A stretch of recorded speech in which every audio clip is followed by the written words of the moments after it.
Hi guys and welcome to Motorscott. Today I'm going to show you how to change the gearbox or transmission oil on the RCZ. So first off, just to be clear, these days many cars just like the RCZ or any common car have so-called sealed gearboxes, meaning that they put the transmission oil once and then they're supposed to last a lifetime. So as a result of this I couldn't find any gearbox oil change interval on my owner's manual, any recommendation on my manual saying when and what time or at what mileage I am supposed to change the gearbox oil. As a result of that, my car now at the time of the oil change, at the gearbox oil change, and it was 4 years old and had 90,000 kilometers, so I thought it can't hurt to change the oil now. Alright, to do that, I'm going to use the following tools and parts: gloves, a set of pliers, a T25 Torx screwdriver, a small Phillips screwdriver, a set of ratchets with the following sockets: 7, 10, 19 and 21 millimeters, one square 8 millimeter socket, thread lock, a breaker bar, a torque wrench, an oil catch pan, a funnel with a transparent plastic tube attached to it, and a jug. This time, to get under the car, I'm using standard car ramps. One word of advice: the RCZ is quite low, therefore you might scratch the front while driving onto the ramps. Hence, I built this simple wooden ramp extension to prevent any incident. And last but not least, we're gonna need some fresh 75W80 transmission oil, between 2.1 and 2.2 liters to be precisely exact. Once the car is in position on the ramps, we need to get access to the gearbox filler cap so that we can open it and let the old oil run out more easily. Because the engine is mounted horizontally, the gearbox is on the left side of the car, more specifically below the battery. First, we need to remove the airbox. Unclip the airbox cover and the intake tube, then unbolt the hose and remove the box. You may also click on the engine oil change video to watch that in detail. Great! So this is when I went too far. I thought I had to remove all of the air intake tube around it, as well as the battery to get access to the gearbox. And it does indeed give you a much better access, but honestly, it really isn't worth the hassle. So taking out the airbox is sufficient. It is quite tight to see and reach what you need to do, but it's really doable.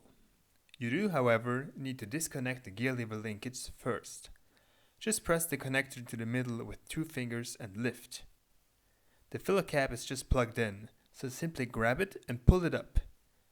Now connect the funnel to a transparent plastic tube and insert it into the opening of the gearbox. Now it's time to drain the transmission oil. This is the drain plug. And of course, Peugeot in their infinite wisdom had to place this connecting strut exactly under the drain plug, and there's just not enough space to insert the breaker bar. Okay, no big deal. No need to remove the strut completely, just lower it a bit. Unbolt the torque screw with the T25 screwdriver and use the 21 mm nut on the ratchet for the 2 strut bolts.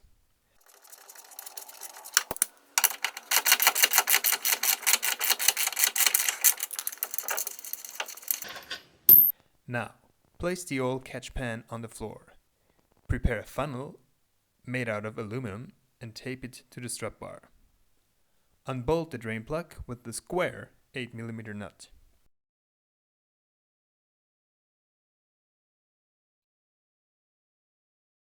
While the oil is draining, put a new copper crush washer on the drain plug and bolt it back onto the transmission.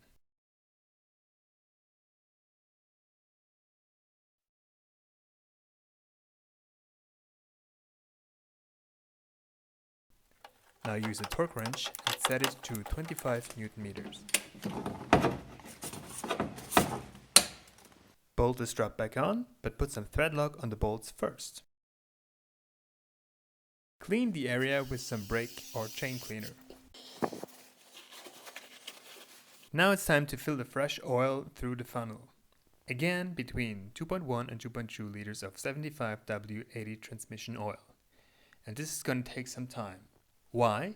because the tube is just as large as the filling opening and thus the air can't evacuate very quickly, causing the oil to flow in very slowly.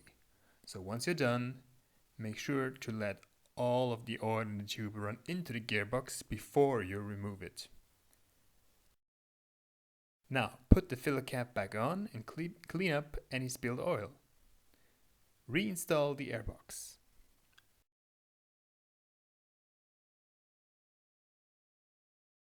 Go for a quick test drive and check if everything is running well and dry. And now we're finally done.